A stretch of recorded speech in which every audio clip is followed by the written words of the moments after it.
আমার নাম তানিশা। আপনাদের কাছে হয়তো আমি এক সাধারণ ঘরের গৃহবধূ, কিন্তু আজ যে গল্পটা আমি আপনাদের বলতে এসেছি সেটা আমার জীবনের সবচেয়ে বড় গোপন আর সবচেয়ে লজ্জার ইতিহাস। আপনারা যারা এমন অপ্রত্যাশিত সম্পর্কে টানাপোড়েন ভালোবাসেন তারা শেষ পর্যন্ত গল্পটা শুনবেন। আমার জীবনে ঘটে যাওয়া এই ঘটনাটা আমার একার না, এটা আমাদের একটা ছোট সংসারের গল্প, যেখানে তৃতীয় একজন মানুষের আগমন সব হিসাব পাল্টে দিয়েছিল। গল্পটা শুরু করার আগে শুধু একটাই অনুরোধ, যদি আমাদের এই চ্যানেলটির গল্প বলার ধরন, উপস্থাপনা আপনাদের ভালো লেগে থাকে তবে অবশ্যই চ্যানেলটি সাবস্ক্রাইব করে পাশে থাকবেন, কারণ আপনাদের ভালোবাসা আর সমর্থন না পেলে আমরা এই রকম বাস্তব জীবনের কঠিন গল্পগুলো আপনাদের সামনে তুলে ধরার সাহস পাব না। চলুন শুরু করা যাক আমার গল্প। আমার বর আসিফ একটা বেসরকারি সংস্থায় ভালো চাকরি করে। আমাদের একটা ছোট্ট ফ্ল্যাট আর বেশ সাজানো সংসার। আসিফ কাজের চাপে একটু চুপচাপ, কিন্তু মানুষ হিসেবে খুবই ভালো। আমার জীবনে একটাই দুঃখ ছিল, আমার মা। বাবার মৃত্যুর পর মা ভীষণ একা হয়ে গিয়েছিলেন। মা মানে আমার শাশুড়ি শামসুন নাহার। মাকে আমি অনেক অনুরোধ করে আমাদের কাছে নিয়ে এসেছিলাম। ভেবেছিলাম মাও ভালো থাকবেন আর আমারও একটু সাহায্য হবে। মা আসার পর প্রথম কয়েকটা দিন সব স্বাভাবিকই ছিল। মা মন দিয়ে নিজের ঘর গোছালেন, আমার ছোটখাটো কাজে হাত লাগালেন। সমস্যাটা শুরু হলো আসিফকে নিয়ে। মা যেন কেমন একটা অতিরিক্ত যত্ন শুরু করলেন আসিফের। আসিফ, তোমার অফিসের ব্যাগটা দাও, তুমি হাত মুখ ধো। আসিফ, এই দেখো তোমার জন্য গরম গরম লুচি বানিয়েছি। তানিশার রান্নার চেয়ে আমার রান্না ভালো না?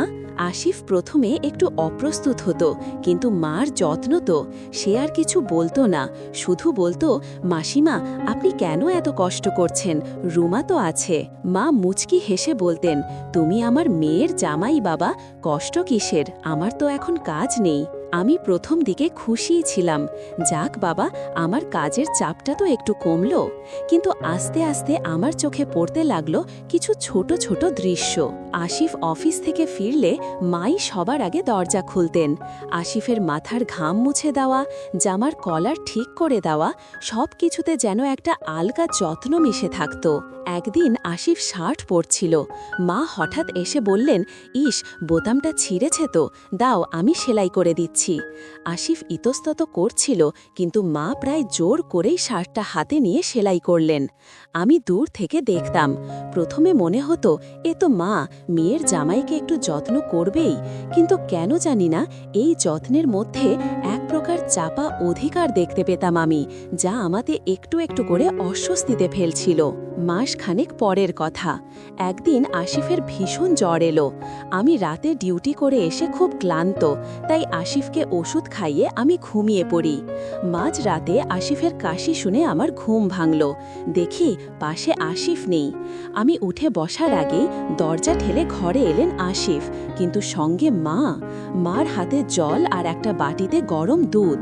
মা ফিসফিস করে আসিফকে বলছেন, এই দেখো অল্প ঘি দিয়ে গরম দুধ এনেছি, বুকে কফ জমতে দেবে না, তুমি ধীরে ধীরে খেয়ে নাও।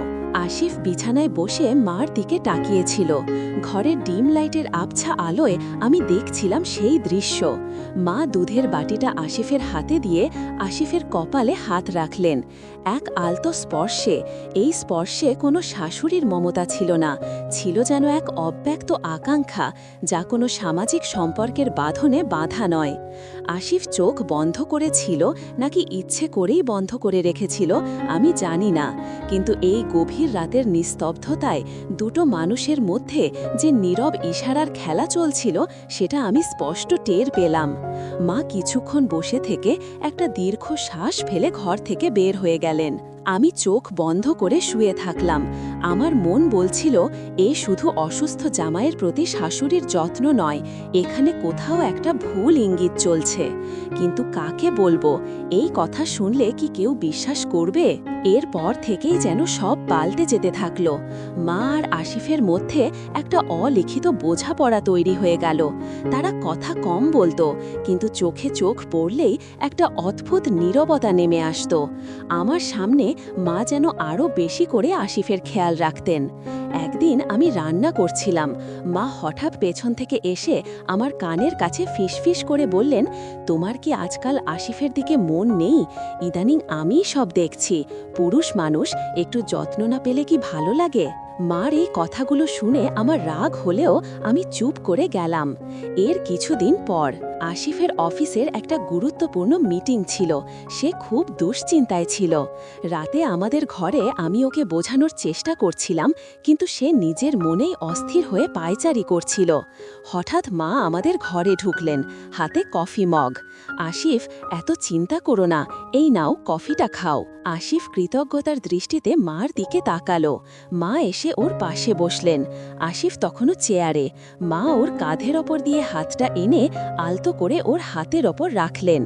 দুজনের এই স্পর্শটা ছিল খুবই সংক্ষিপ্ত, কিন্তু এতে যে বিদ্যুৎ প্রবাহ ছিল সেটা পুরো ঘরকে যেন এক মুহূর্তে স্তব্ধ করে দিল। আমি চেয়ে দেখলাম। আসিফ মার দিকে এক পলক তাকালো, তারপর চোখ সরিয়ে নিল। কিন্তু মার চোখে ছিল এক গভীর বিষণ্ণতা, আর সেই সাথে এক অনাকাঙ্ক্ষিত কামনা। মা খুব নরম গলায় বললেন, বড় বড় কাজ করার আগে একটু নিজেকে শান্ত রাখতে হয়। তুমি খুব শক্ত মনের ছেলে, তুমি পারবে। এই কথাগুলো যেন আসিফের ভেতরের সব সাহস আর উত্তেজনাকে উস্কে দিল। কফি শেষ করার পর যখন উঠে দাঁড়ালো, মাও উঠে দাঁড়ালেন। তাদের দুজনের শরীর যেন খুব কাছে চলে এলো। আসিফের ঘাড়ের কাছে মার নিঃশ্বাস পড়ল, আর আমি যেন স্পষ্ট শুনতে পেলাম তাদের দুজনেরই হৃদস্পন্দনের দ্রুততা। মনে হলো এই মুহূর্তেই যদি আমি ঘর থেকে চলে যাই, তাহলে তারা যেন একটা নিষিদ্ধ বাঁধন তৈরি করবে। কিন্তু আমার পক্ষে সেখানে থাকাটাও কঠিন হয়ে পড়ছিল। আমি তাড়াতাড়ি বললাম, আসিফ, তুমি ঘুমাও, সকালে সব ঠিক হয়ে যাবে। আসিফ শুধু মাথা নাড়ল। মা ঘর থেকে বের হয়ে গেলেন, কিন্তু তার চোখগুলো যেন আসিফের শরীরে তখনও আটকে ছিল।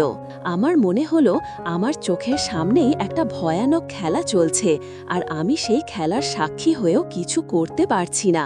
দিন যত গোড়াচ্ছিল তাদের সম্পর্ক ততই গভীর হচ্ছিল।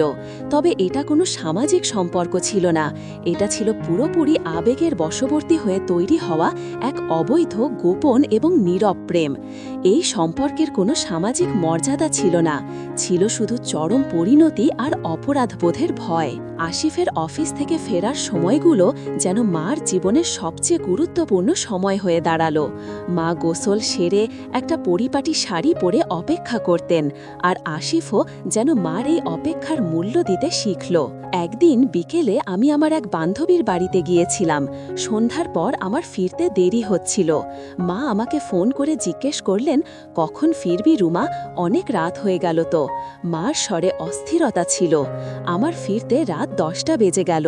ঘরে ঢুকে দেখি সব আলো নেভানো, শুধু রান্নাঘরে ডিম আলো জ্বলছে। আমি ভেতরে ঢুকতেই দেখি মা আর আসিফ পাশাপাশি দাঁড়িয়ে আছে। মার হাতে আসিফের অফিসের কোট। মা কোটটা আলতো করে একটা হুকে ঝুলিয়ে দিচ্ছিলেন। আসিফ পাশে দাঁড়িয়েছিল। মা শাড়ির আঁচলটা কাঠ থেকে সামান্য নেমে গেছে। আমি তাদের দিকে তাকাতেই দেখি আসিফের দৃষ্টি মার ওই সামান্য নেমে যাওয়া আঁচলের দিকে নিবদ্ধ। মাও যেন সেটা বুঝতে পারলেন। আসিফের দৃষ্টি অনুসরণ করে যখন আমার দিকে তাকালেন, তখন তিনি কেমন যেন ঘাবড়ে গেলেন। তার মুখে একটা অস্বস্তির রেখা স্পষ্ট হলো। আসিফ সঙ্গে সঙ্গে স্বাভাবিক হবার চেষ্টা করে বলল, তুমি এত দেরি করলে রুমা, চিন্তা হচ্ছিল। আমি শুধু বললাম, কাজ ছিল তাই দেরি হলো। তোমরা এখানে কি করছো? মা আমতা আমতা করে বললেন, ওহ, আসিফ একটু জল চাইছিল তাই এলাম। মা চলে গেলেন, কিন্তু যাওয়ার সময় আমি লক্ষ্য করলাম তার শরীরটা থর থর করে কাঁপছিল। আর আসিফ, সে যেন এক মুহূর্তের জন্য আমার দিকে তাকালো না। সে দ্রুত নিজের ঘরে চলে গেল। সেদিন রাতে আমার ঘুম হলো না। আমি বুঝতে পারছিলাম আমি অনুপস্থিত থাকা মানেই তাদের জন্য একটা নীরব সুযোগ। তাদের এই সম্পর্কের গভীরতা প্রকাশের জন্য কোনো চিৎকার বা স্পষ্ট কথার দরকার ছিল না। দরকার ছিল শুধু একান্ত কিছু মুহূর্ত, যেখানে দুটো শরীর তাদের মনের গোপন কথাগুলো একে অপরের কাছে প্রকাশ করতে পারবে। আমার স্বামী আর আমার মা এই দুজনের এমন এক অবৈধ সম্পর্ক গড়ে উঠেছে যা আমাকে তিলে তিলে শেষ করে দিচ্ছে। আমি তাদের এই সম্পর্কের কোনো সামাজিক মর্যাদা দিতে পারবো না, কারণ এটা আমার মা আর আমার স্বামী। কিন্তু তাদের চোখে মুখে যে প্রেম আর গোপন তৃষ্ণার খেলা চলে তা আমাকে বাধ্য করে এক নীরব দর্শক হয়ে থাকতে। আমার সংসার ভাঙার ভয়ে আমি যেন এই নীরব কারাগারে বন্দী। আমার আজকের এই গল্পটা এক গভীর কষ্টের গল্প। আমার মতো আর কতজন নারী তাদের আপনজনের এমন ভুল ইশারা বা আবেগের কাছে পরাজিত